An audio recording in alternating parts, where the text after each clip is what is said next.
वाग्धाविवसंपृक्तौ वागर्धप्रतिपत्तये जगतः पितरौ वन्दे पार्वती परमेश्वरौ। सर्वमङ्गलमाङ्गल्ये शिवे सर्वार्धसाधिके शरण्ये त्र्यम्बके देवी नारायणी नमोस्तुते। మనమంతా ఎవరివి?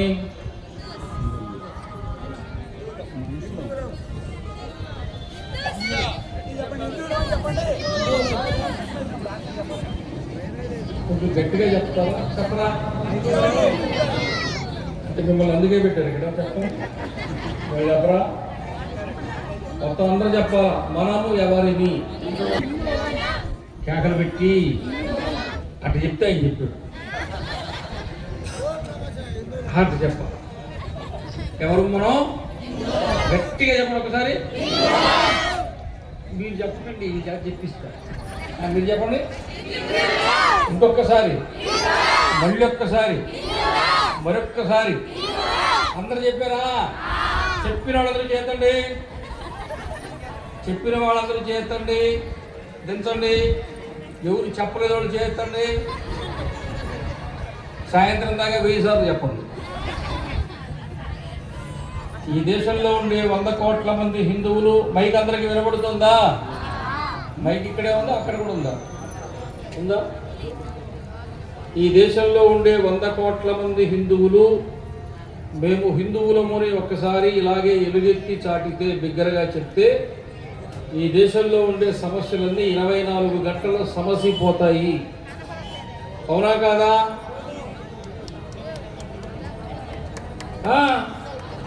ఆయన తప్పట్లలో లేదు. అందుకని నేను పొగబెట్టాడు. నేను మాట్లాడినంతసేపు ఏం చేయలేదు. నేను మాట్లాడకుండా పొగబెట్టాడు.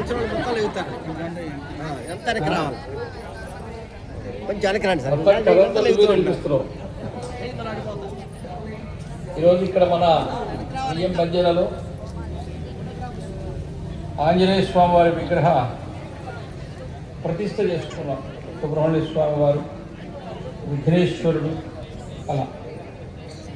అలాగే ఒక ఎత్తైనటువంటి ఆంజనేయ స్వామి విగ్రహాన్ని కూడా పెట్టారు. అందరూ వినాలా? కూర్చోగలరా? రావణాసురుడు పరమశివుడిని గురించి తపస్సు చేశాడు. ఆయన ప్రత్యక్షమైన తర్వాత నాకు మరణం లేకుండా వరమిమ్మని అడిగాడు. కుదరదు, పుట్టినవాడు గిట్టాల్సిందే అని శివుడు చెప్పాడు. సరే, నరవానరులు తప్ప ఇంకెవరి చేతులు మరణం లేకుండా వరమిమ్మన్నాడు. మనుషులు కూతురు అన్నేం చేస్తారు? వాడు మినహా ఇంకెవరి చేతిలో మరణం లేకుండా తను ఇచ్చేశాడు శివుడు. ఇప్పుడు రావణాసురుడిని ఎవరు చంపొచ్చు? మనుషులైనా చంపొచ్చు, వానరులైనా చంపొచ్చు. ఎప్పుడైతే నాకు చావు లేదు అనేటువంటి గర్వం వచ్చిందో రావణాసురుడికి, ఇక 3 లోకాల మీద నాదే ఆధిపత్యం అనేటువంటి అహంకారం వచ్చిందో, అప్పటికప్పుడే అక్కడికక్కడే శివుడు ఎదురుగానే, శివ ఒళ్ళంతా బూడిది పూసుకో ఉంటావు కదా, ఏనుగు చర్మం కట్టుకో ఉంటావు కదా, మెడలో పాములు వేసుకుని ఉంటావు కదా, శ్మశానంలో ఉంటావు కదా, ఇంత వికారంగా ఉండే నీకు ఈ అతిలోక సౌందర్యవతి అయినటువంటి పార్వతీదేవి భార్యగా అవసరమని అడిగాడు. శివుడు ఏం మాట్లాడలా. కాబట్టి 3 లోకాలకి ఇప్పుడు నేను అధిపతిని, నువ్వు కూడా నన్ను చంపలేవు. అందువల్ల ఈ పార్వతీదేవిని నాకు ఇచ్చేస్తే లంకకు తీసుకుని పోయి పెళ్లి చేసుకుంటా అన్నాడు. పరమశివుడు ఆమె వైపు చూశాడు. నీ ఇష్టం నాథా అన్నది ఆమె. చెరుపు అన్నాడు. రావణాసుడు ముందు నడుస్తున్నాడు. వెనక పార్వతీదేవి వెళ్ళిపోతున్నది రావణాసుడితో. అలా కొంత దూరం నడిచేసరికి నారద మహర్షి వచ్చాడు. ఏం మనోడా, చాలా ఉత్సాహంగా ఉన్నావు, ఏ సంగతి అని అడిగాడు. ఏం లేదు తాత, శివుడు వరం ఇచ్చాడు, ఆ వరంతో పాటుగా పార్వతీదేవిని కూడా నేను అడిగాను, వస్తున్నది కనుక లంకకి వెళ్ళిన తర్వాత ఆమె వివాహం చేసుకోబోతున్నాను అని చెప్పాడు. అప్పుడు నారద మహర్షి, వెనక పార్వతీదేవి రావట్లేదురా, ఏదో ఒక పర్వతాకారంగా ఒక బ్రహ్మరాక్షసి వస్తున్నారని చెప్పాడు. అప్పుడు రావణాసుడు వెనక్కి తిరిగి చూశాడు. నల్లటి పర్వతం, బండి చక్రాలంత కళ్ళు నిప్పులు కురుస్తున్నాయి, నాలుగులా చాచి ఉంది, రక్తపు బొట్లు పడుతూ ఉన్నాయి, మెడలో పుర్రెల మాలేసుకో ఉంది, మొలకి ఎముకలు కట్టుకో ఉంది, పులి చర్మం కట్టుకో ఉంది, చేతులు ఆయుధాలు అనేక ఆయుధాలు పట్టుకో, ఒక అడుగు తీసి అడుగేస్తుంటే లోకాలన్నీ కదిలిపోతున్నాయి. రావణాసుడు అంతటి వాడు చావేలెదిరి వరం తెచ్చుకున్నాడే, ఆ రావణాసుడు భయంకరమైన ఆకారాన్ని చూసి భయపడిపోయాడు. తాత ఎవరి బ్రహ్మరాక్షసు అన్నాడు. పనికిమాలోడా, పార్వతీదేవిని జగజ్జనని జగన్మాత అన్న దృష్టితో చూస్తే అట్లా కనబడుతుందిగా, నీ బుద్ధి చెడి తిన్నదనక్క కొవ్వెక్కి మదమెక్కి ఆ తల్లిని వక్రమైన దృష్టితోటి దుష్ట బుద్ధితోటి చూచావు. నువ్వు చెప్పిన ఆ అతిలోక సౌందర్యవతిగా ఉండేటువంటి పార్వతీదేవియే ఆమె ఇంకొక అవతారమైనటువంటి కాళికా మాత రూపంలో వస్తున్నదిగా.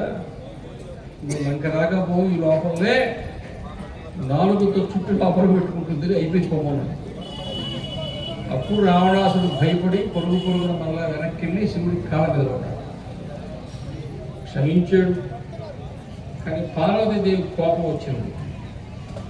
నీవు పరుల భార్యను కోరుకున్నా కాబట్టి దుర్మార్గుడా దురాత్ముడా, ఇతరుల భార్య కారణంగా నీ వంశము రాక్షస వంశము అంతరించిపోతుంది అని చెప్పాడు.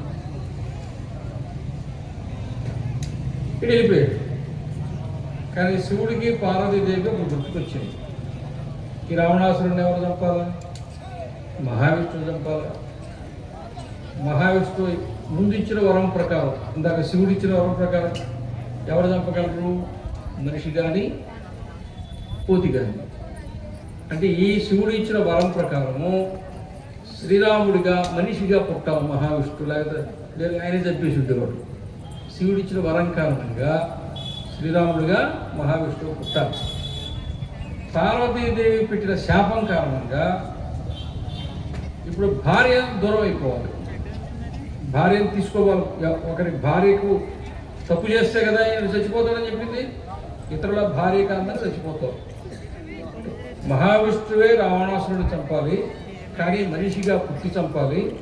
కానీ పార్వతీదేవి పెట్టిన శాపం కారణంగా ఆయన భార్య కారణంగా చచ్చిపోవాలి. కాబట్టి ఇప్పుడు దూరం కావాల్సింది ఎవరు రాముడికి? సీతాదేవి. అబ్బా, నువ్వు ఇచ్చిన వరం వల్ల మహావిష్ణువు రాముడిగా పుట్టాల్సి వచ్చా, నేను పెట్టిన శాపం వల్ల సీతాదేవి భర్త నుంచి ఎడబాయవలసి వచ్చే, అయ్యో ఇటు అయిపోయింది అని చెప్పి వాళ్ళిద్దరూ బాధపడి ఆది దంపతులు లక్ష్మీనారాయణుడు వాళ్ళని విడదీసిన పాపం మనకు ఉండకూడదు.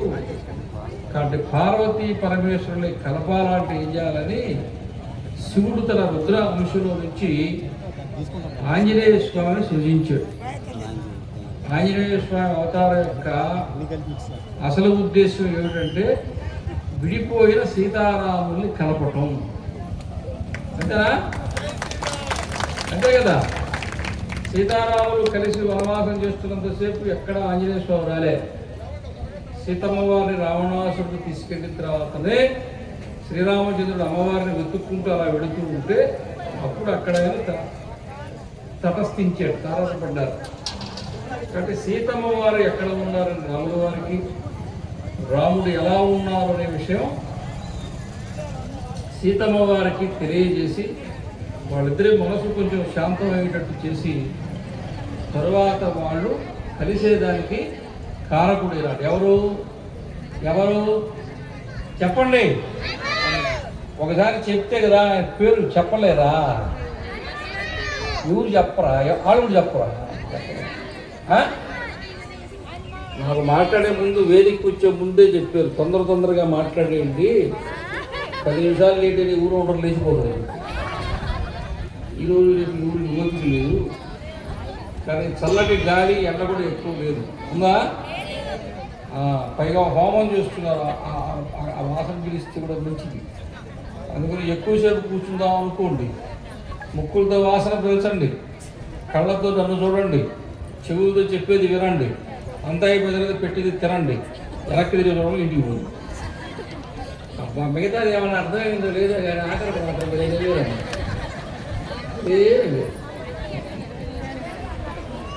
కాబట్టి ఆంజనేయ స్వామి వారు సుందరాకాండ. ఏదైనా మనస్పర్ధలు వచ్చి అలా కనుక భార్య పుట్టింటికి వెళ్ళిపోయి అక్కడ విడిపోయితే సుందరాకాండ చదివితే విడిపోయిన భార్య భర్తను కలుస్తారు. పెళ్లిగాని వాళ్ళు చదువుకుంటే పెళ్లి కూడా అవుతుంది సుందరాకాండ. అవునా? అంత తిరిగి మనకెక్కడ ఉంది? అక్కడ ఎందుకు మాట్లాడుతున్నారు? మామూలుగా నేను మాట్లాడుతుంటే ఎవరు మాట్లాడరే, ఇది వినాలా. అందువల్ల అటువంటి ఆంజనేయ స్వామి వారి విగ్రహాన్ని ఇక్కడ పెట్టుకున్నారు. ఆంజనేయ స్వామిని పూజిస్తే శని దోషం ఉండదు, ఆంజనేయ స్వామిని పూజిస్తే కుజ దోషం ఉండదు, ఆంజనేయ స్వామిని పూజిస్తే యమధర్మరాజు కూడా మీ జోలికి రాడు. అందరూ వరాలు ఇచ్చారు.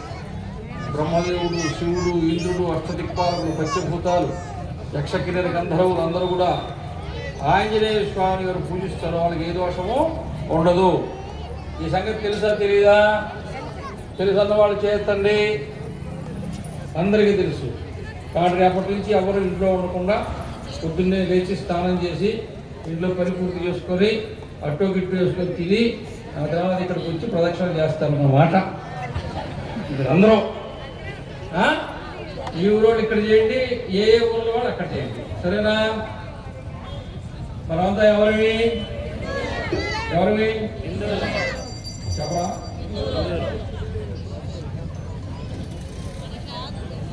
చెప్పట్లే, ఇది చెప్పట్లే. మనము హిందువులము.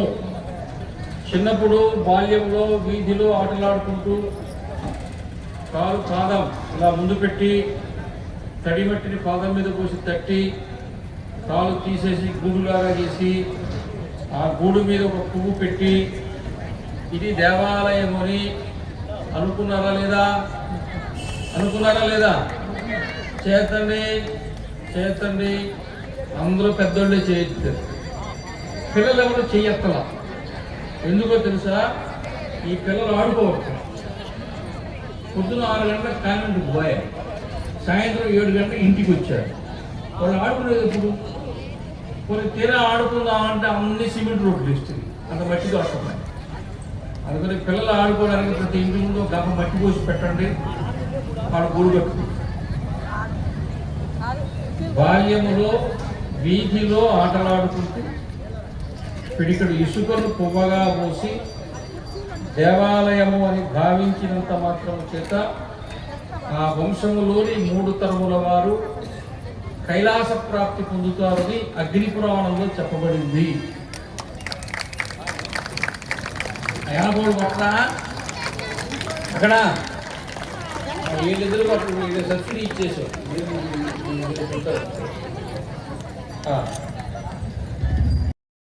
మట్టితో చిన్న గూడు కడితేనే 3 తరాలు తరించినట్టయితే ఇక్కడ ఆంజనేయ స్వామి విగ్రహం పెట్టారు, దేవాలయాలు కట్టారు, గోడ కట్టారు, ఏం చేశారు కదా, వినాయకుడి విగ్రహం ప్రతిష్ఠ చేశారు. ఇంకా మీ గ్రామాల్లో దేవాలయాలు కడతారు. ఆ దేవాలయాలు కట్టడానికి 10 రూపాయలు డబ్బు ఇచ్చినా, ఒక సిమెంట్ బస్తా ఇచ్చినా, అంత ఇరువు ఇచ్చినా, రకరకాలుగా కలిసి ఇచ్చి ఉండొచ్చు, పాత్రలు ఇచ్చి ఉండొచ్చు, కిరీటం ఇచ్చి ఉండొచ్చు, ధ్వజస్తంభం ఇచ్చి ఉండొచ్చు, వాళ్ళకి ఇచ్చి ఉండవచ్చు, వాహనం ఇచ్చి ఉండొచ్చు. ఇట్లా దేవాలయానికి మీరు ఏది ఇచ్చినా, 1 రూపాయి దేవుడికి ఇచ్చినా దాని వలన వచ్చేటువంటి పుణ్యము మీ వంశంలో అనేక తరాల వాళ్ళని తరింపజేస్తుంది అని అర్థం. అది మన సనాతన హిందూ ధర్మంలో దేవాలయానికి అంత విశిష్టమైనటువంటి స్థానాన్ని ఇచ్చారు మన ఋషులు. విన్నారా లేదా? విన్నారా? గుర్తుపెట్టుకున్నారా? వీళ్ళని ఎందుకు ముందుకు రండి, కూర్చోండి కూర్చోండి. అట్లా ఈ భూమి మీద దేవుడిని కన్నది హిందువు మాత్రమే. దేవుడిని కన్నది హిందువు మాత్రమే. కనడము అంటే అర్థము కంటితో చూడడము. అవునా? విన్నారా కన్నారా అంటారు. అన్నారా విన్నారా వెంకటరమణుని చూచారా ఇరు వెంకటరమణుని కన్నారా అన్నారా కన్నారా. అవునా? కన్నారా అంటే కంటితో చూడటము, కనడము అంటే ప్రసవించటం, జన్మను ఇవ్వడము. జన్మను ఇవ్వడము రెండు అర్థాలు కదా. ఈ భూమి మీద దేవుడిని కన్నది హిందువులు మాత్రమే. మీ ఇద్దరు మళ్ళీ మాట్లాడుతున్నారు. అందరూ ముందుకు రండి, మీ కార్యక్రమం దృష్టి లేదు. రండి అందరూ ముందుకి, వినండి. ఉండకూడదు కదా, అంత పద్ధతిగా చేసుకోవాలి కార్యక్రమాన్ని. దేవుడిని కంటితో చూచింది హిందువే, దేవుడికి జన్మను ఇచ్చింది హిందువే. హిందువు అని చెప్పాల్సిన సందర్భం వచ్చినప్పుడల్లా నేను హిందువులను చెప్పుకోవాలి. అవకాశం. దేవుడికి జన్మనిచ్చింది ఎవరు? దేవుడిని కంటితో చూసింది ఎవరు? చెప్పాలన్నమాట. స్వామి వివేకానందుడు కాళికామాతను చూచాడా లేదా? వాళ్ళ గురువు రామకృష్ణ పరమహంస కాళికామాతను చూచాడా లేదా? అన్నమాచార్యుడు వెంకటేశ్వర స్వామిని చూచారా లేదా? సమర్థ రామదాసు వారు రామచంద్రుడి సాక్షాత్కరింప చేసుకున్నాడు లేదా? భద్రాద్రి రామదాసు వారు ఆయన రామచంద్రుడి సాక్షాత్కరింప చేసుకున్నారు లేదా? భద్రాద్రి రామదాసు చూడడం కాదు, ఆయన తీసుకుపోయి లోపల పెట్టాడే. ఆ తానీ షాప్ కూడా కళ వచ్చింది. రామోజీ లక్ష్మోజీ వచ్చారు, అక్కడంతా బంగారు మాడలు పోసారు అని చెప్పి తెల్లవారు లేచి చూస్తే తనకు వచ్చింది కళ కాదు, రాత్రి నిజంగానే భక్త రామదాసు ఏ దేవుడిని పూజిస్తున్నాడో ఆ శ్రీరాముడు లక్ష్మణస్వామి వచ్చారని చెప్పి అక్కడ ఉండేటువంటి బంగారు మాడల రాశిని చూచి అప్పుడు పరుగున పంపించి రామదాసు వారిని ఆ జైల్లో నుంచి బయటికి తీసుకొచ్చారు. అవునా? రామదాసు వారికి మాత్రమే రాముడు కనపడలా. రామదాసు వారిని ఎవరైతే జైల్లో పెట్టారో, ఎవరు రాముడిని నమ్మరో, రాముడిని విశ్వసించరో, రాముడిని కొలవరో, అటువంటి వాళ్ళకు కూడా నాయన నేను ఉన్నాను రా అని చెప్పి తానీషాకు కూడా శ్రీరాముడు కనిపించాడు. కనిపించాడా లేదా? కనిపించాడా లేదా? ఇప్పుడు ఏమైందంటే పొడుగ్గా కూర్చోబెట్టారు. ఆ వెనకాళ్ళకి మైకి వినపడుతున్నదో నాకు తెలియదు, వాళ్ళు చెప్పలేదు నాకు వినపడకపోయా. అప్పుడు ఏమంటే ఇప్పుడు ముఖ్యమంత్రులు మన భద్రాచలం రాముల వారి కళ్యాణానికి ముత్యాల తలంబరాలు తెస్తారు కదా, తెస్తారు తేరా? ఈ నడం తేవట్లేదులే, తేవాలిగా. అసలు మొట్టమొదట హైదరాబాద్ నుంచి భద్రాచలానికి, భద్రాద్రి రాముడికి, సీతారాముల కళ్యాణానికి ముత్యాల తలంబరాలు నెత్తి మీద పెట్టి మోసుకొచ్చింది ఎవరో తెలుసా? తెలుసా? హైదరాబాద్ నవాబు తానీషా. హైదరాబాద్ నవాబు తానీషా సీతారాముల కళ్యాణం చేయించాడు. ఆయన తీసుకొచ్చాడు తలంబరాలు. ఇప్పుడు మన వాళ్ళకి ఎక్కట్లా, ఆచారంలే సాంప్రదాయంలే అట్లా వదిలేస్తున్నారు మనోళ్ళు. వాళ్ళు తీసుకొచ్చారు అప్పుడు 400 ఏళ్ళు 450 ఏళ్ళు అయింది. అవునా? అవునా కదా? అన్నమాచార్యుడు వెంకటేశ్వర స్వామి వారిని చూసింది ఎంత సత్యమో, అప్పుడే 600 సంవత్సరాల క్రితము ఉత్తరప్రదేశ్లో లక్నోలో పుట్టిన సంత రవిదాస్ చమర్ కులస్తుడు. చమర్ అంటే చర్మము. మాదిగ కులస్తుడు. 110 సంవత్సరాలు జీవించాడు. తన ఇంటి ముందు కూర్చొని చెప్పులు కుట్టుకున్నాడు. అటువంటి మాదిగ కులంలో పుట్టినటువంటి సంత రవిదాస్ సాక్షాత్కారంగా సీతారాముల వారిని దర్శించుకున్నాడు. గట్టిగా పట్టండి. ఏం చెప్తాం? చెప్పక పట్టు ఎవరు ఉంది? 2 ఓట్లు ఇవ్వండి, 3 ఓట్లు ఇవ్వండి. అర్థమైందా? అన్నమాచార్యుడు బ్రాహ్మడు, సంత రవిదాస్ మాదిగ కులస్తుడు. ఇక్కడే మనకి ఇక్కడి నుంచి ఈ దారిని పోతే తూర్పుగోదావరి జిల్లాలో అమలాపురం పక్కన ముమ్మిడివరం ఉంది. ముమ్మిడివరంలో ఒక ఆయన ఉన్నాడు, బాలయోగి అని. లోక్సభ స్పీకర్ కాదు, ఆ లోక్సభ స్పీకర్ బాలయోగి అని ఆయన ఈయన పేరు పెట్టుకున్నారు. ముమ్మిడివరంలో శివాలయం ఉంది, అక్కడ ఒక బాలయోగి అని ఉండేది. ఇంకా అలా గోజు పెట్టుకొని ఉండేవాడు. పాత ఇళ్లలో పాత ఫోటోలు ఉంటాయి. ఆయన అక్కడ ఉండేటువంటి అగ్రహారీకులైన బ్రాహ్మణుడు కూడా శివుడి అవతారంగా భావించి దండం పెట్టుకునేవాడు. అటువంటి బాలయోగి వారు పరమశివుడిని దర్శించుకున్నాడు. ఏ కులంలో పుట్టాడో తెలుసా? ఆయన మాల. నేను ఎందుకు చెప్తున్నాడు తెలుసా? ఈ దేశంలో బ్రాహ్మడు కావచ్చు, నాదిగవాడు కావచ్చు, మాలలు కావచ్చు, ఇంకా కుమ్మరి కులంలో పుట్టినవాడు కావచ్చు, సాలె కులంలో పుట్టినవాడు కావచ్చు. ఈ కులంతో సంబంధం లేదు. ఎవరు తాపత్రయంతో, ఎవరు తన్మయత్వంతో దేవుడిని మనం దర్శించాలని ప్రయత్నం చేశారో వాడు అందరికీ కూడా నేరుగా దేవుడు కంటికి ప్రత్యక్షంగా కనపడ్డారు. అది అర్థాన్ని ఇది చెప్పారు. ఇప్పుడు చెప్పండి, దేవుడిని కంటితో చూచింది ఎవరు?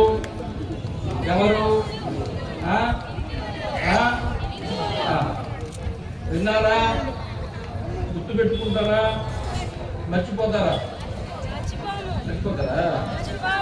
మర్చిపోతారని చెప్పండి, శాపం పెట్టిపోతారు. ఈ క్షణము నుండి మీకు ఎవరికి జ్ఞాపక శక్తి తగ్గకుండా ఉండుగాక, ఏది విన్నా మీరు మరిచిపోకుండా ఉందిగాక అని శాపం పెట్టిపోతారు. ఇది శాపమా వరమా? అందువల్ల దేవుడిని కన్నది కూడా హిందువులే. శ్రీరాముడు రావణాసురుడిని ఎందుకు చంపాలా? రాముడు చంపాలా? రాముడు ఎవరై ఉండాలా? మహావిష్ణువు అయి ఉండాలి. అవునా? 14 లోకాలు ఎక్కడున్నాయి? మహావిష్ణువు గర్భంలో ఉన్నాయి. అవునా? ఇప్పుడు మహావిష్ణువు ఎవరి గర్భంలో ఉన్నారు? కౌసల్య మాత గర్భంలో ఉన్నారు. అవునా? నాకు తెలియక మీరే చెప్పండి, పెద్ద మనుషులు మీరు తీర్పు చెప్పండి. నా ఎదురుగా ఉండే పెద్ద మనుషులు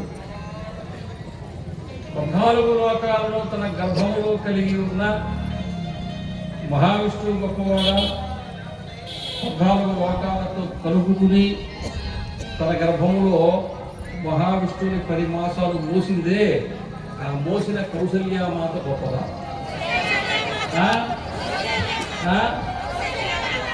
ఆ కౌసల్య మాత కూడా నీకులాగా నాకులాగా హిందువు అని పుట్టింది. అర్థమైందా? అందువల్ల దేవుడిని కంటితో చూసింది ఎవరు? దేవుడిని కడుపులో మోసి కన్నదెవరు? ఇక శ్రీరామచంద్రుడు రావణాసురుని చంపేసిన తరువాత అప్పుడు ఆకాశ మార్గాన సకల దేవీ దేవతలు వచ్చి పుష్పవర్షాన్ని కురిపించి 3 లోకాలకి కంటకంగా ఉండేటువంటి రావణ సంహారం చేసి లోక కళ్యాణం చేసేవైనా శ్రీరామచంద్ర అని పొగిడేరు. నువ్వు దేవుడివి అని పొగిడేరు. నువ్వు దేవుడివి. దానికి శ్రీరామచంద్రుడు ఏం చెప్పాడు తెలుసా? మీరేందా నువ్వు దేవుడు అంటున్నారు అన్నారు. నువ్వు దేవుడు కాకపోతే ఆయన రాముడు నేను మనిషిని ఎందుకు చెప్పాడు తెలుసా? మనందరినీ మనుషులు కాదు చెప్పడానికి మనిషిని చెప్పాడు. వాళ్ళందరినీ ఇన్ని సకల సద్గుణాలు, మంచితనము, వ్యక్తిత్వము, శీలము, పరాక్రమము, తేజస్సు, ఏకపత్తివ్రతము, తండ్రి చెప్పిన మాటను దెబ్బదాటకుండా ఉండటము. అవునా? ఇన్ని మంచి లక్షణాలన్నీ కనుక ఉంటే అప్పుడు మనిషి అవుతాడు. శ్రీరాముడిలో ఉండే గుణగణాలన్నిటితో పోల్చుకుంటే మనం ఎక్కడున్నాం? అర్థమైందా? కాబట్టి శ్రీరాముడు మనిషి, మనము మనుషుల్లాంటి వాళ్ళము.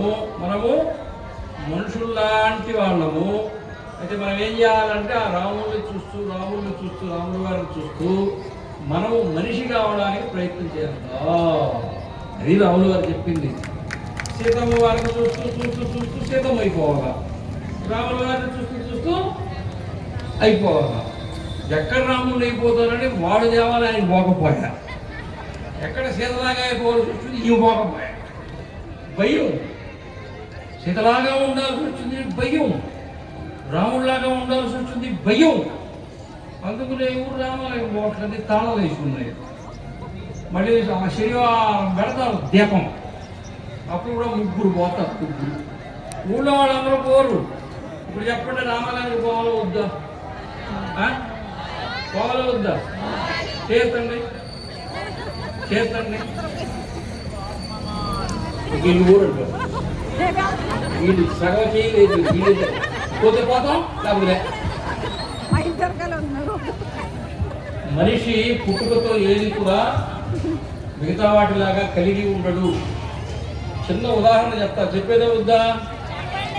ఆవు ఈనిందనుకోండి, దూడ 5 నిమిషాల్లో చెంగున గెంతులేసి వాళ్ళ అమ్మ పొదుగులోకి పోయి పాలు తాగుతుందా తాగదా?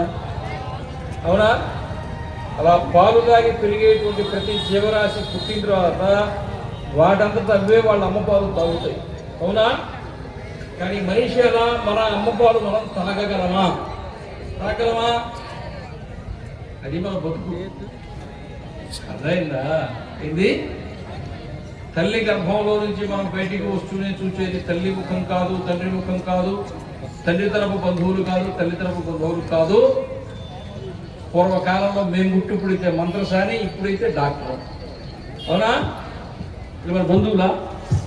కాదు, మూడో వ్యక్తి. అవునా? ఇది అర్థమైందో తెలుసా? మనిషి పుడుతూనే మనము ఇంకొకరి మీద ఆధారపడుతూ పుడుతున్నాము. అవునా కాదా? అవునా కాదా? అవునైతే అవునని చెప్పండి, కాదైతే కాదని చెప్పండి. మీరు అది చెప్పరు, ఇది చెప్పరు.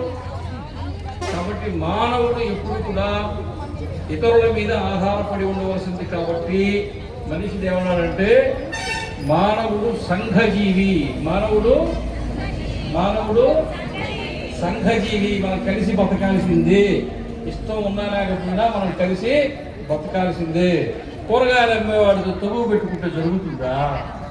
కిరాణా షాప్ వాడితో తగువ పెట్టుకుంటే జరుగుతుందా? మందుల షాప్ వాడితో తగువ పెట్టుకుంటే జరుగుతుందా? ఆ మందు షాపుతో తగువ పెట్టుకుంటే జరుగుతుందా? జరుగుతుందా? జరగదుగా. కాబట్టి అందరితో స్నేహంగా ఉండాలా వద్దా? అందరితో కలుపుగోలుగా ఉండాలా వద్దా? కాబట్టి మనిషి అందరితో కలిసి జీవించాలా. ఇప్పుడు ఈ చెట్టు, ఇది కానుగ చెట్ట. ఇదేం చెట్టు? ఇది కానుగ చెట్టే కదా. దానికి వాళ్ళ ఆయన ఉన్నాక కొడుకు కూతురు ఉన్నారా? రేషన్ కార్డు ఉందా? అది ఫ్రీ బస్ ఉందా? బస్ స్టాండ్ ఉందా? ఆధార్ కార్డు ఉందా? రేషన్ కార్డు ఉందా? ఆరోగ్యశ్రీ ఉందా? అది అక్కడే 100 ఏళ్ళు బతకగలదు. నువ్వు బతకగలవా? అర్థమైందా? కాబట్టి మిగతా దేనికి సంసారం లేదు, సంతానం సంసారం ఎక్కడికక్కడే. అవునా? మేము చిన్నప్పుడు విన్న మాట మీరు ఇప్పుడు మీ పిల్లలతో మాట కూడా చెప్పేదా? మీరు సంపాదించి మాకేం పెట్టవల్లే, మీ కాళ్ళ మీద నిలబడండి అన్నారు లేదా? మేము కూడా విన్నాం. పిల్లలకి బాగా అర్థమయ్యి, మమ్మీ డాడీ మీరు చిన్నప్పుడు ఏం చెప్పారు, మీ కాళ్ళ మీద మీరు నిలబడమన్నారు, అందుకనే మియాపూర్కి పోతున్నాం, మీరు ఎక్కడ ఉన్నాడే మేము అక్కడ ఉంటాం అని చెప్తున్నారు వాళ్ళు. మీ బతుకు మీదే, మా బతుకు మాదే. అవునా? మనిషి ఎప్పుడు కూడా ఇవి ఎక్కడి నుంచి నేర్చుకోవాలంటే దేన్ని చూస్తే అది నేర్చుకుంటాడు, ఏది వింటాడో అది అంటాడు, దేన్ని చూస్తాడో దాన్ని చేస్తాడు. అంతేనా? ఇప్పుడు మన ఊరిలో పుట్టినవాడు మాటలు నేర్చుకుంటే ఏ భాష మాట్లాడతాడు? తెలుగు.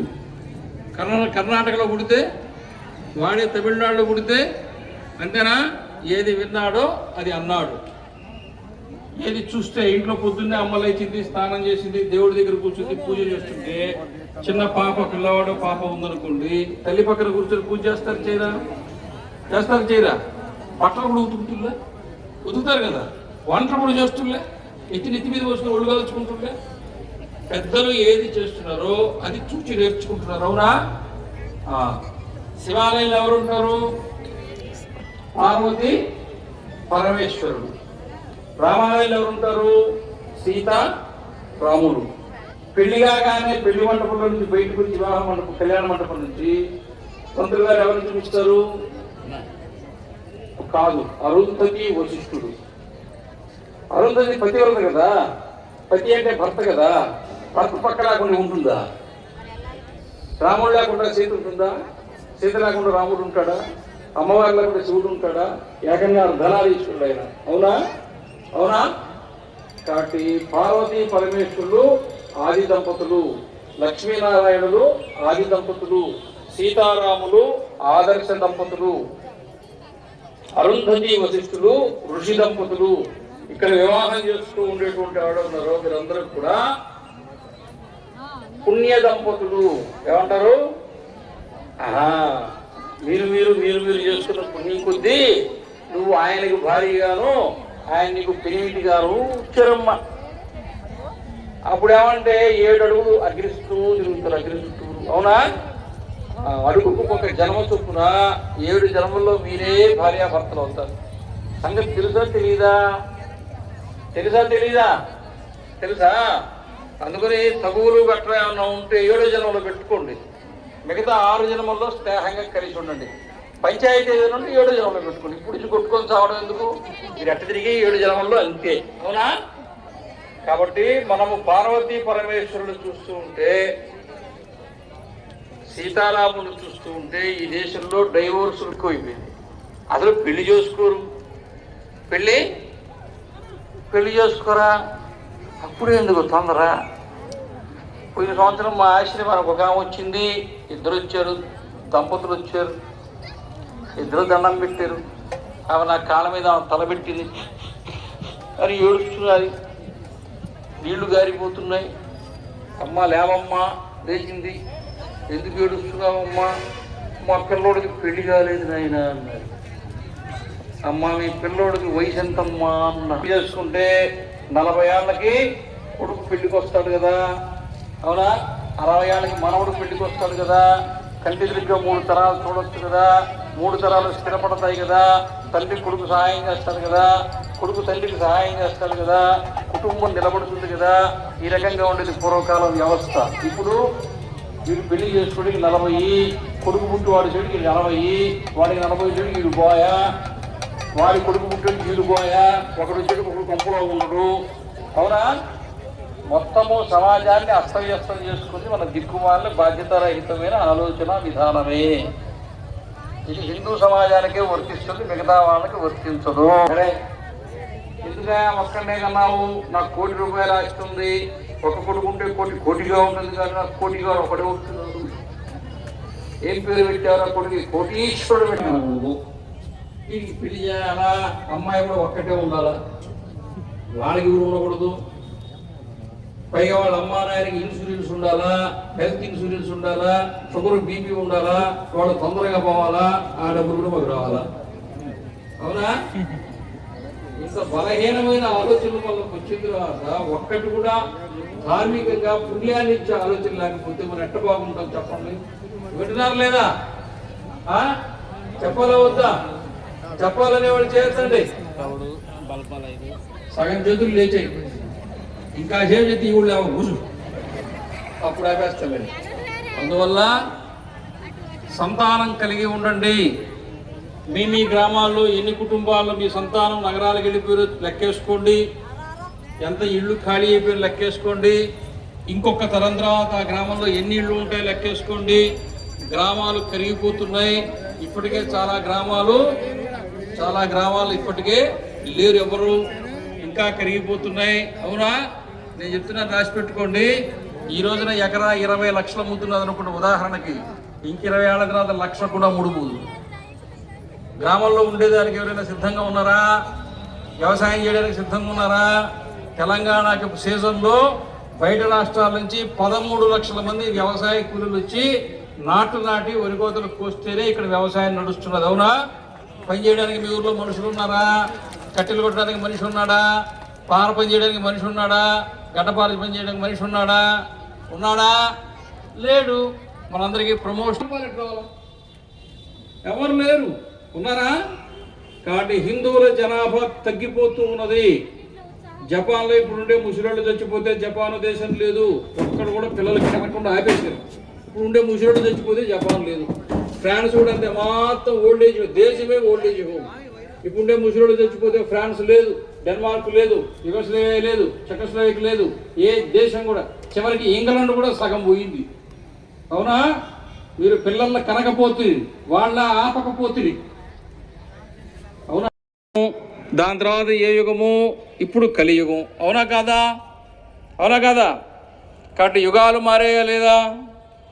యుగాలు మారాయా లేదా? మరి అవతారాలు మారాయా లేదా? రామావతారం అయిపోయింది, కృష్ణావతారం అయిపోయింది, వెంకటేశ్వర స్వామి అవతారం ఇప్పుడు నడుస్తుంది. అవునా? కాబట్టి యుగాలు మారేది ఎవరికి? కాలానికి. అవతారాలు మారేది ఎవరికి? దేవుడికి. ఓ కాలమా నువ్వు మారు, ఓ భగవంతుడా నువ్వు కూడా మారు. కాలము మారినా, దేవుడి అవతారాలు మారినా, యుగాల పర్యంతము అదే సంస్కృతిని, అదే సాంప్రదాయాన్ని, అదే ఆచారాన్ని, అదే ధర్మాన్ని, అదే మతాన్ని యుగాలు యుగాలు యుగాలు వదిలిపెట్టకుండా, మర్చిపోకుండా, నిర్లక్ష్యం చేయకుండా ఎవరు ఆచరిస్తూ భూమి మీద ఉంటారో వాళ్ళనే హిందువులు అంటారు. అవునా కాదా? రామాయణంలో ముగ్గేశారు, ఈరోజు ఉదయం ముగ్గేశారు. అవునా? కాబట్టి యుగాల పర్యంతంగా ఇంటి ముందు ఉండే ముగ్గుకే మనకంత సీనియారిటీ ఉంది. అవునా? శాస్త్రాలు, పురాణాలు అవన్నీ పక్కన పెట్టండి, నీ ఇంటి ముందుండే ముగ్గు గీతకే 3 యుగాల చరిత్ర ఉంది. వివాహం చేసుకున్న వాళ్ళందరూ మెడలో మంగళసూత్రాలు ఉన్నాయిగా, ఉన్నాయా లేదా? హైదరాబాదులో ఇప్పుడు తరంలో ఎప్పుడు పెళ్ళిగైన అమ్మాయి లాగానే కనపడాలంట. నేను ఆ నడమక 5-6 ఏళ్ల కిందట హైదరాబాదులో తెలిసిన వాళ్ళ ఇంటికి పోయినా. ఆ అమ్మాయికి పెళ్ళి 6 నెలలు అయింది. పెళ్ళికి పిలిస్తే పోలే, ఎక్కడో తిరుగుతున్నా. తీరా ఇంటికి పోతే ఆ అమ్మాయిని చూసి కొద్దిగా నాకు బాధ కలిగింది. నేను అప్పుడు పెళ్ళికి రాలేదు, ఇప్పుడు వస్తే మెడలో మంగళసూత్రం లేదు, కాలికి మెట్టిలు లేవు, ఏం జరిగిందా అని. అమ్మ ఏమైంది అన్న. ఏమైంది స్వామి?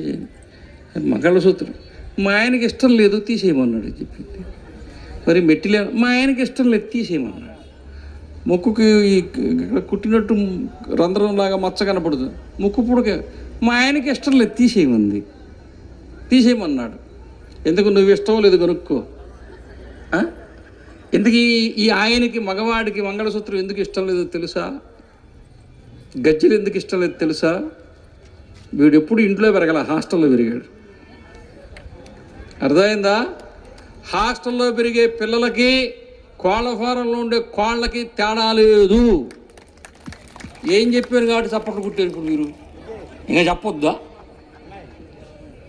కోళ్ళ ఫారంలో ఉండే కోళ్ళు గుడ్లు పెట్టవో, హాస్టల్లో ఉండే పిల్లలు నీకు ముద్ద పెట్టరు. అవునా? ఎందుకు పెట్టంటే అది వాళ్ళ తప్పు కాదు, వాళ్ళ ఇంట్లో లేరు. ఇల్లు అంటే ఏంటి, తల్లి అంటే ఏంటి, తండ్రి అంటే ఏంటి, కుటుంబం అంటే ఏంటి, పెళ్ళి అంటే ఏంటి, సంసారం అంటే ఏంటి, ఇవి ఏవి దగ్గర ఉండి చూడాల వాళ్ళకి ఒకటే తెలుసు. మధ్యాహ్నం గంట కొడతారు, బొచ్చి పెడితే అన్నం పెడతారు, నెలకొకసారి పిలిచి ఫీజు కట్టించుకుంటారు, ఇంట్లో నుంచి అకౌంట్లో నుంచి డబ్బులు వేస్తారు. అంతేనా? అప్పుడు పెద్ద వీళ్ళకి ఉద్యోగం వస్తుంది, రాగానే వృద్ధాశ్రమంలో చేరుస్తారు, నెలలో వాళ్ళు మీకు డబ్బులు వేస్తారు. చిన్నప్పుడు మీరు ఫీజులు కట్టండి, పెద్ద అయిన తర్వాత వాళ్ళు ఫీజులు కడతారు. లెక్క సరిపోయిందా లేదా? మనం వాళ్ళతో ఎట్ట వ్యవహరించామో వాళ్ళు మనతోటి అట్నే వ్యవహరిస్తారు. తేడా ఏమైనా ఉందా? కాబట్టి పిల్లలు ఈ రోజున, మన పిల్లలు చాలామంది మనం వాళ్ళకి ఏమీ నేర్పించకపోయినా, కూర్చోబెట్టి ఇది రామాయణం ఇది భారతం చెప్పకపోయినా, మన పిల్లల రక్తంలో అవి ఉన్నాయి కాబట్టి లక్షణాలు. ఇందాకే చెప్పారు, ఎవరు చెప్పకుండానే దేవాలయం కట్టారుగా మట్టితో. అవునా? గ్రామాల నుంచి మొట్టమొదటి 90వ దశకంలో 90 ఆ ప్రాంతంలో ఎవరెవరు సాఫ్ట్వేర్ ఇంజనీర్లు అయ్యారో వాళ్ళు డబ్బులు సంపాదించడం మొదలుపెట్టిన తర్వాత మొట్టమొదటి చేసిన పని ఏంటంటే, గ్రామంలో పూరి గుడిసెలో ఉండే పేదవాళ్ళైన తల్లిదండ్రులకి ఒక చిన్న ఇల్లు కట్టించి ఇచ్చారు. అవునా? తర్వాత ఏం చేశారు తెలుసా? వాళ్ళ గూడెల్లో కానీ వాళ్ళ ఊర్లో కానీ వాళ్ళ ఉద్యోగాలు చేసేవాళ్ళు ఎక్కడెక్కడ ఉన్న వాళ్ళు ఫోన్లు చేసుకొని మాట్లాడుకొని ఊర్లో దేవాలయం కట్టించారు లేదా? హిందువులు ఎవరైనా 4 రూపాయల చేతిలో డబ్బులు వస్తే, పేదరికం స్థాయి నుంచి ఎదిగితే, డబ్బులు కనపడితే హిందువు చేసే మొట్టమొదటి పని ఏందో తెలుసా? దేవుడి గురించి 4 రూపాయలు ఖర్చు పెట్టడం అలవాటు హిందువులకు ఉంటుంది. అంతే. ప్రతి దగ్గర, ప్రతి ఊర్లో ఈరోజు రేపు బెంగళూరులో కానీ హైదరాబాద్లో కానీ వేరే వేరే వృత్తి 4 రూపాయలు సంపాదించుకుంటారు. వాళ్ళ ఊరి దేవాలయానికి బాగా డబ్బులు ఖర్చు పెడతారు. ఊళ్ళో వాళ్ళు దేవాలయానికి పోతే చాలు, మీరు పోవాలి అంతే. పోవాలా వద్దా? దేవాలయము లేని గ్రామములో నివాసము ఉండరాదు. దేవాలయము లేని గ్రామములో నివాసము ఉండరాదు. దేవాలయంలో విగ్రహాన్ని ప్రతిష్ఠ చేయము, విగ్రహానికి ప్రాణ ప్రతిష్ఠ చేస్తాము. ప్రాణముతో ఉండే దేవుడిని ఎదురుగా ఉంచుకునే సాక్షాత్కారంగా ప్రత్యక్షంగా ప్రాణంతో ఉండే దేవుడిని పూజించుకునేది ఈ భూమి మీద హిందువులు ఒక్కరే. కొట్టండి, గట్టిగా కొట్టండి. ఎవరెవరు చప్పట్లు కొట్టేవాళ్ళు అందరూ దేవుడు కనపడతాడు. ఎవరెవరు చప్పట్లు కొట్టలేదు చొక్కాలు కనపడతాయి. తమాషా కన్నా లేవు, కోప్పటి బాగా. అందువల్ల దేవాలయం లేని గ్రామంలో నివసించరాదు. నీవు ఒక గ్రామంలో నీ భార్యాబిడ్డలతో గృహస్థాశ్రమ ధర్మాన్ని అనుసరించి జీవించాలంటే ఆ గ్రామంలో దేవాలయం తీరాలి. హిందువులు నలుగురు దేవాళ్ళ మధ్యన జీవిస్తూ ఉంటారు. చెప్పాలా వద్దా? గుర్తుపెట్టుకుంటారా? హిందువులు 4 దేవుళ్ళ మధ్యలో 4 స్తంభాలు అనుకోండి. మొదటిది గ్రామదేవత, రెండవది కులదేవత, మూడవది ఇలవేలుపు, 4వది దేవాలయం. గ్రామానికి యజమాని రాముడు కాదు, కృష్ణుడు కాదు, శివుడు కాదు. గ్రామానికి యజమాని గ్రామదేవత. ఎల్లమ్మ, పోచమ్మ, నల్లపోచమ్మ, పోలేరమ్మ, అంకాలమ్మ, నూకాలమ్మ, మహాలక్ష్మమ్మ గ్రామదేవతది. మొత్తము గ్రామ యాజమాన్యం గ్రామదేవతది.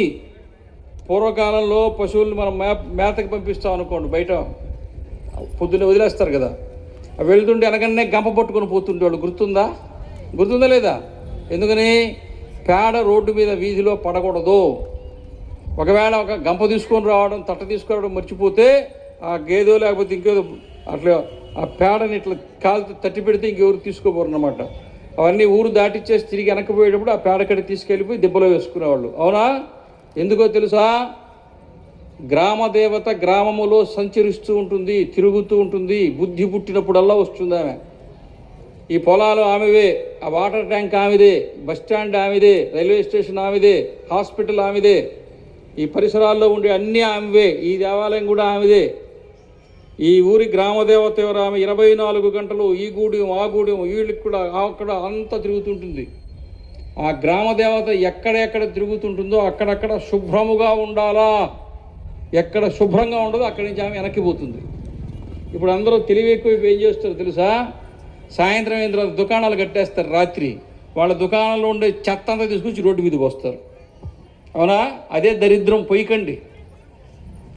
మీ ఇళ్ళ దగ్గర గవర్నమెంటే చెప్పిందిగా, రోజు తడి చెత్త పొడి చెత్త, తడి చెత్త పొడి చెత్త. వీడికి పొడి చెత్త పొడి చేస్తా అని వాడు వీడికి ఏమైనా పడింది? తడి చేత్తో పొడి చేస్తా, తడి చేత్తో పొడి చేస్తా, తడి చేత్తో పొడి చేస్తాను. తడి చెత్త విధంగా పోయింది అని చెప్తున్నారు కదా రోజు. అలా మీ దుకాణాల్లో కానీ మీ ఇళ్లల్లో కానీ ఉండే చెత్తని రోడ్డు మీద వేయవద్దు.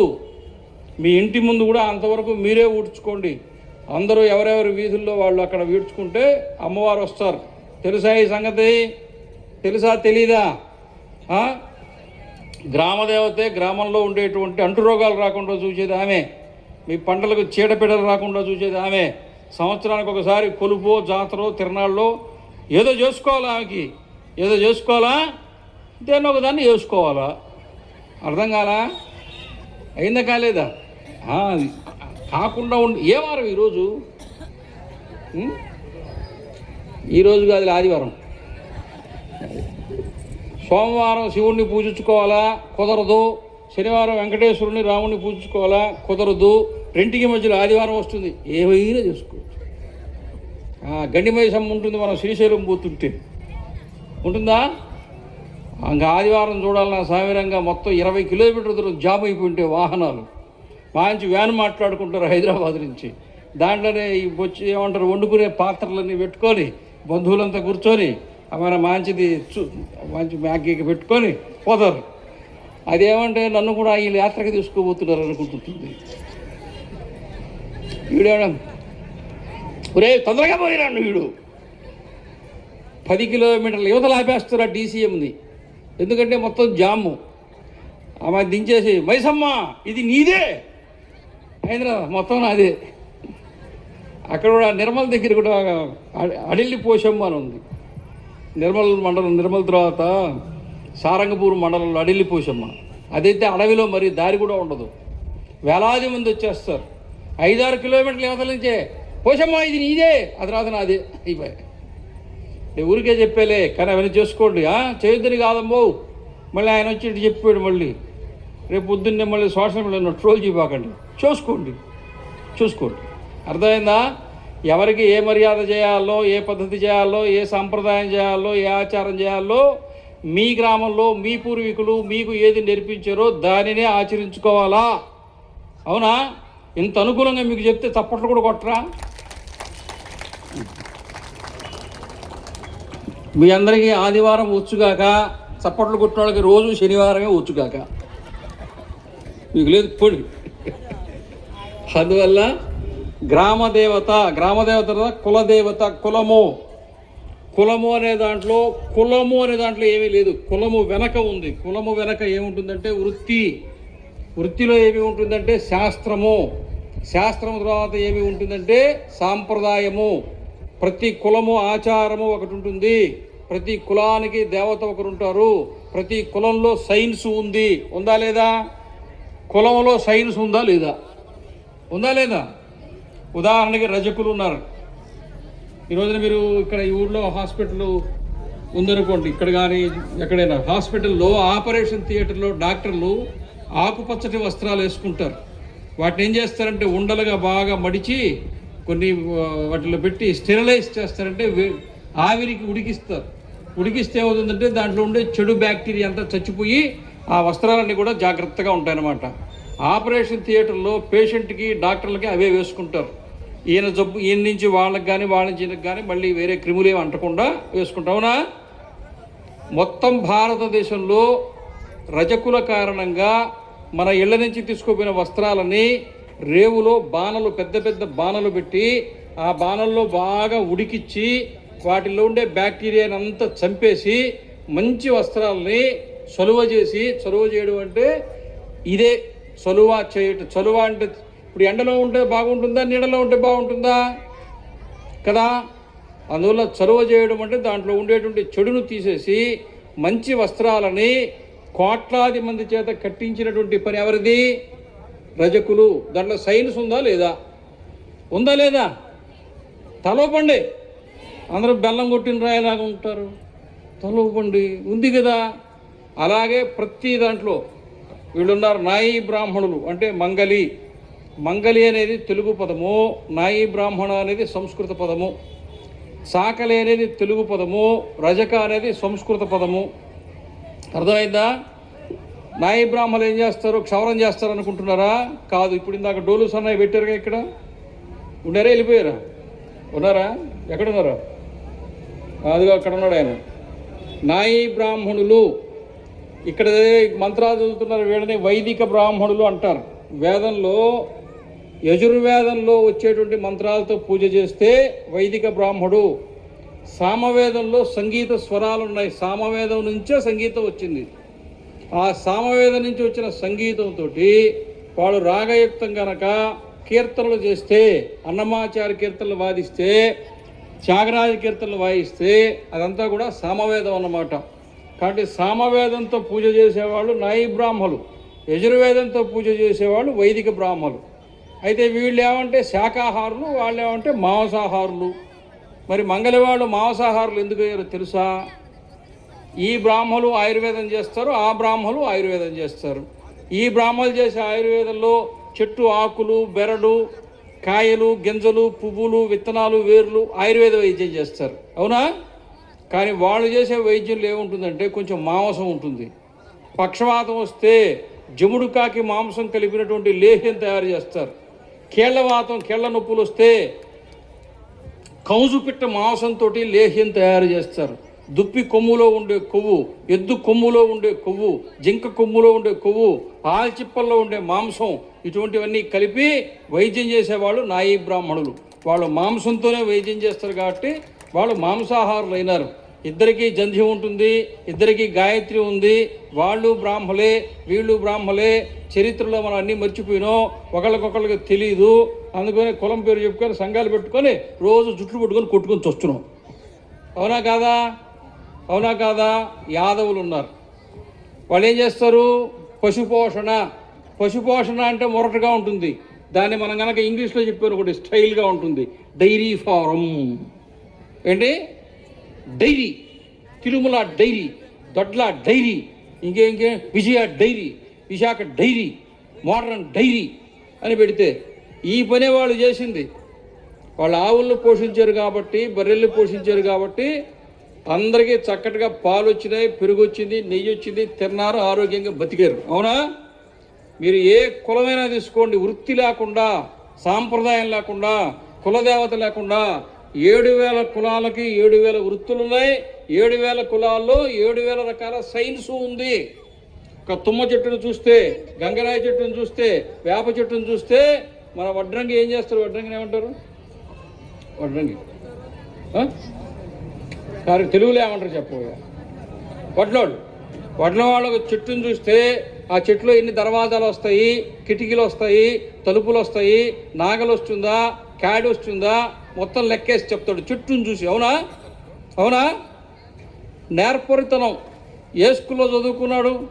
మంచం తయారు చేస్తున్నాడు, దర్వాజా తయారు చేస్తున్నాడు, పల్లంకి తయారు చేస్తున్నాడు. బ్రహ్మాండంగా తలుపు మీద వెంకటేశ్వర స్వామిని, సత్యనారాయణ స్వామిని, లక్ష్మీదేవిని చెక్కుతున్నారు లేదా? చదువుకున్నాడా? చదువుకోలే? చదువుకోకుండా చేశాడా? ఏ పని చేస్తున్నారో దేంట్లో నిష్ణాతుడై ఉన్నాడో అదే విద్య. వాడి దగ్గర విద్య ఉంది.